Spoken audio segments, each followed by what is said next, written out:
کہ ملت فروشی کر کے فرنگی منڈی میں اپنی ملت کو بیچ کے نا انگریزوں کے آگے، ملت فروشی کر کے فرنگی منڈی میں تبھی جا کے مستحق نوبل انعام ہوتے ہیں۔ السلام علیکم۔ وعلیکم السلام ورحمۃ اللہ۔ ملالہ یوسفزئی نے ایک انٹرویو میں بیان دیا کہ نکاح نامے کے بغیر بھی ریلیشن میں رہ سکتے ہیں، اس حوالے سے کیا کہتے ہیں آپ؟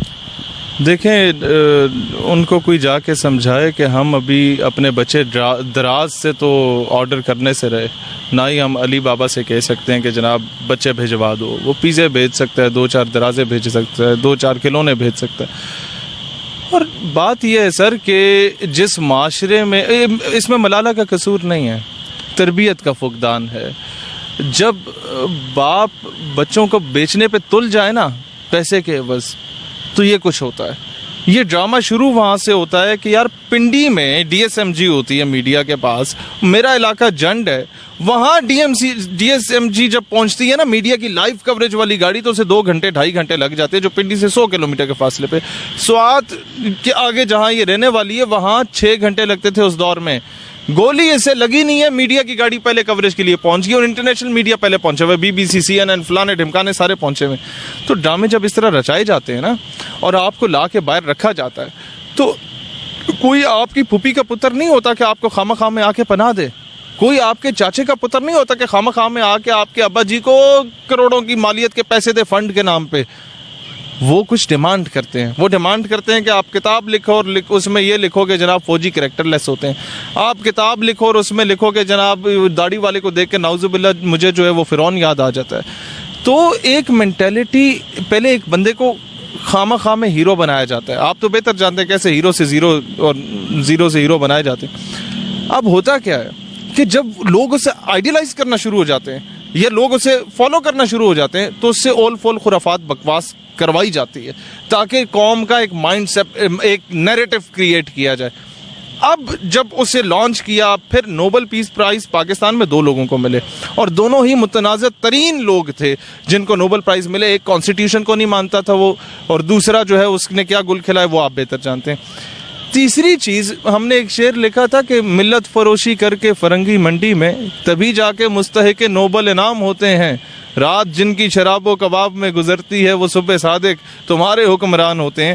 تمہارے سے مراد پاکستان کے، ہندوستان کے، افغانستان کے، میں تفصیل میں نہیں جاتا، لیکن ہوتا کیا ہے کہ جب وہ اس طرح کی بات، اس طرح کی سٹیٹمنٹس دیتی ہے، تو یہ اس سوسائٹی کا اثر ہے اس کے اوپر، اس سوسائٹی کو جس کو یہ لوگ آئیڈیلائز کرتے ہیں، اس ویسٹرنائز سوسائٹی جہاں یہ پلی بڑی، اسے لانچ کیا جن لوگوں نے، وہاں باپ کے آئی ڈی، وہاں کیا کہتے ہیں، بچے کے آئی ڈی کارڈ پہ والد محترم کا نام نامی اس میں گرامی نہیں لکھا ہوتا۔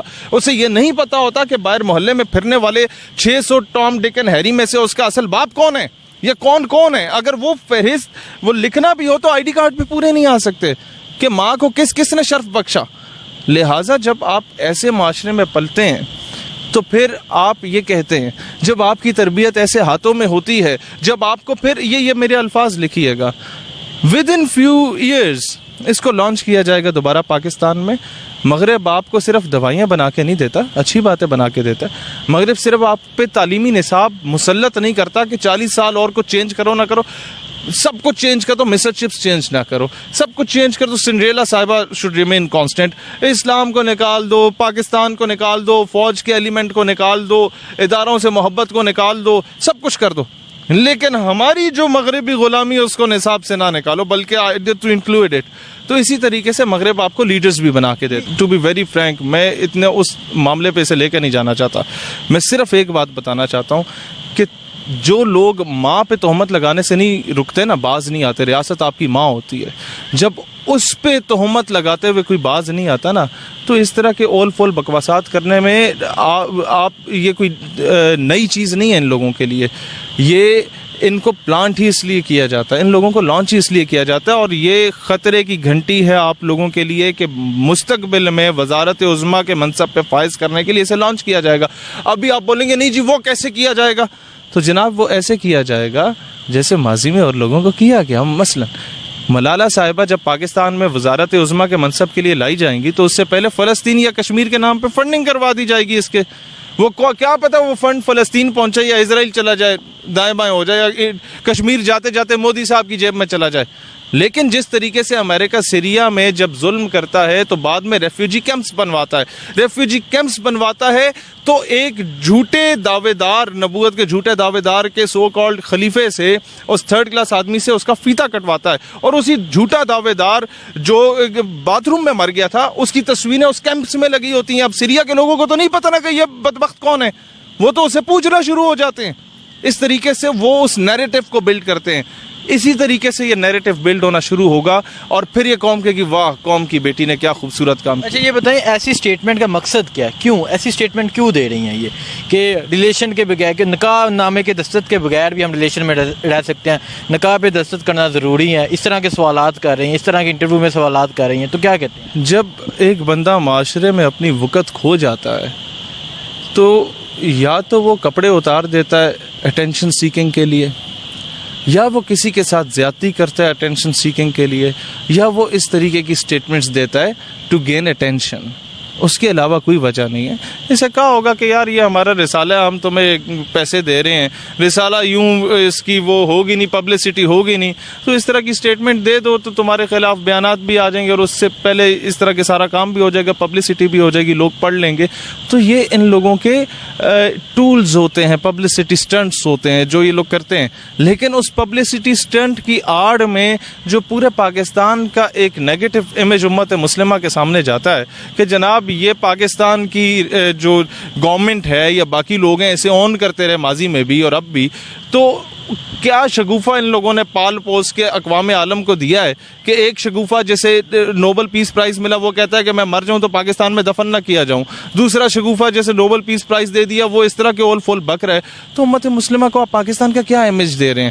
لہٰذا ایسے لوگ جو آپ کی آرمڈ فورسز پر بکواس کرتے ہوں، ایسے لوگ پھر آپ لوگوں کی ٹو نیشن تھیوری پہ بکواس کرتے ہوں، ایسے لوگ جو آپ لوگوں کے ریلیجیس نارمز، پھر کلچر، پھر ٹریڈیشن، پھر آپ کی ثقافت پہ وار کرتے ہوں، پھر اس کے بعد انڈائریکٹلی فحاشی کی طرف آ رہے ہوں، اور کن کن لوگوں کے ساتھ ان کے روابط ہیں میں I don't want to go into the details.